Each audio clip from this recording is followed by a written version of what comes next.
A Bible story about Rahab, an unexpected hero,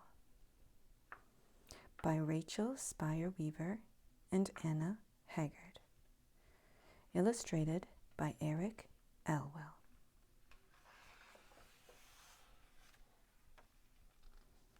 "Let's play hide and seek," yelled Rahab.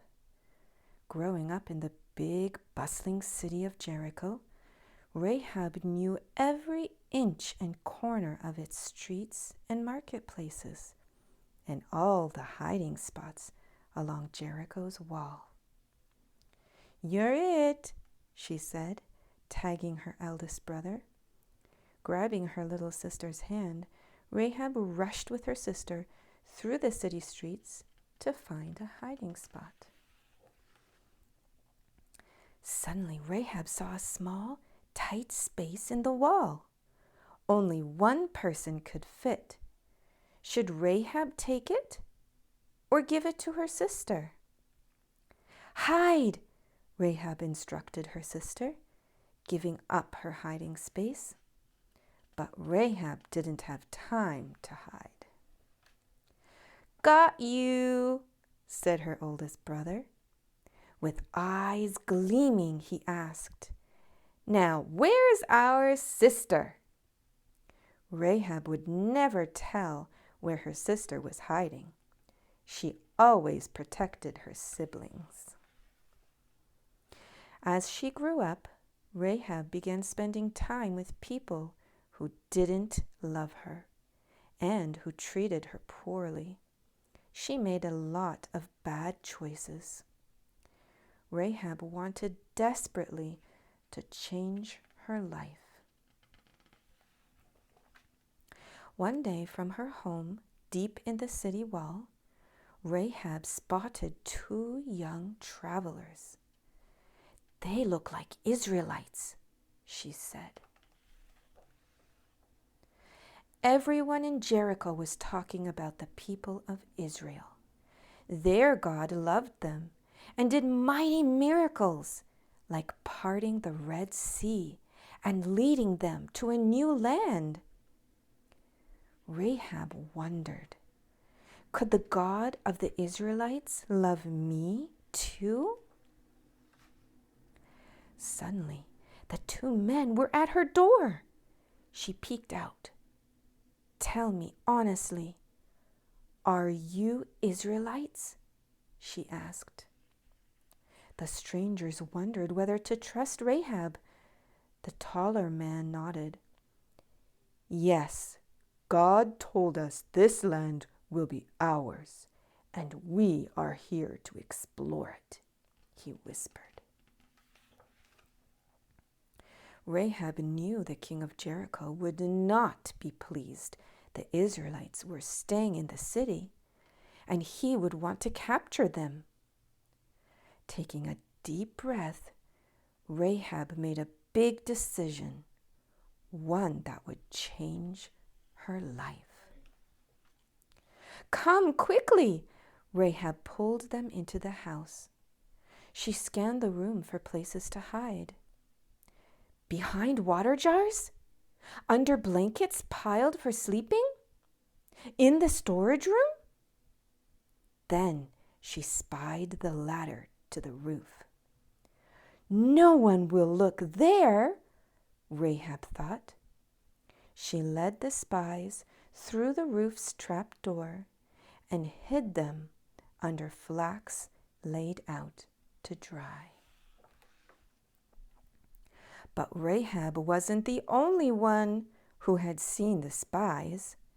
The king of Jericho knew the two Israelites had stopped at Rahab's house, and they weren't welcome here. The king sent his messenger to Rahab's door. "Where are the two men who entered your home?" the king's messenger bellowed. With her heart beating fast, Rahab had to choose. Who would she help? The evil king or the people of God? The Israelites' God is bigger than the king of Jericho and his armies. God is the one I must follow." Though scared, Rahab knew protecting the Israelites was the right thing to do, and that gave her great courage. "The men were here, but left when it grew dark," she answered the king's messenger. "Chase them down. You can catch them." Following winding streets, the messenger and his troops ran out of the city in search of the two men. Clang! The king shut the city gate after the troops. The only way to enter or leave Jericho was through that gate. The spies were trapped inside Jericho. Though Rahab didn't know the God of the Israelites, she needed help. Would God listen to Rahab? She began to pray. "God, I know you're real. Help me break these two men free from Jericho's great wall." And God listened to Rahab. Suddenly, in the corner of the room, she noticed a red rope. She had an idea. Grabbing the coil of rope, she climbed the ladder to the roof where the men were hiding. "The king of Jericho has barred the gate, and you're locked in the city," she said quickly. "But your God is bigger than the king and has given me a plan." Unrolling the scarlet rope, she hung it outside her window. "Climb down and escape," she said. "But first, promise me that when you and the Israelites return to take over Jericho, you will care for my family." They agreed. "Keep this rope in the window," the spy said.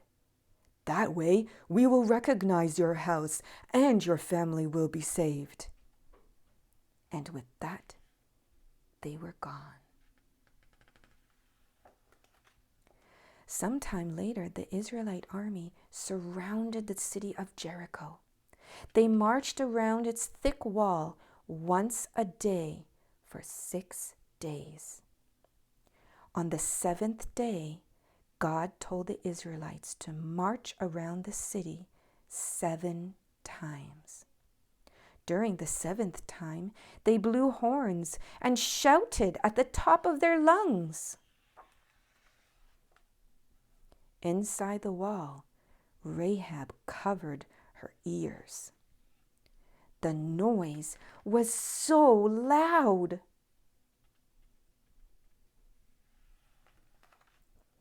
Crack! Pop!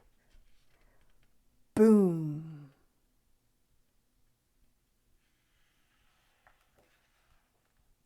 The God of the Israelites was causing the city's wall to fall. As the wall collapsed around them, Rahab and her family ducked in a corner. Silence came over the household. The candles had blown out. It was black. How would anyone find Rahab and her family now? Would God remember Rahab? Crash! Someone was outside. "The scarlet cord!" yelled a familiar voice. "Rahab's house!" exclaimed another. The two spies broke through the rubble and found Rahab and her entire family. They were saved. Climbing through the wreckage, Rahab was greeted by the leaders of the Israelite people. "We heard how your courage saved 2 of our spies. Because of your bravery, your family is now part of our family." Rahab cried with joy.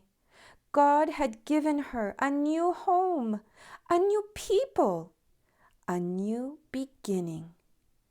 Most of all, Rahab had risked everything to believe in the God of the Israelites, and she had discovered God loved her too. Because of her courage, God made Rahab a part of the greatest story on earth. She became the great, great, great, great, great grandmother to Jesus.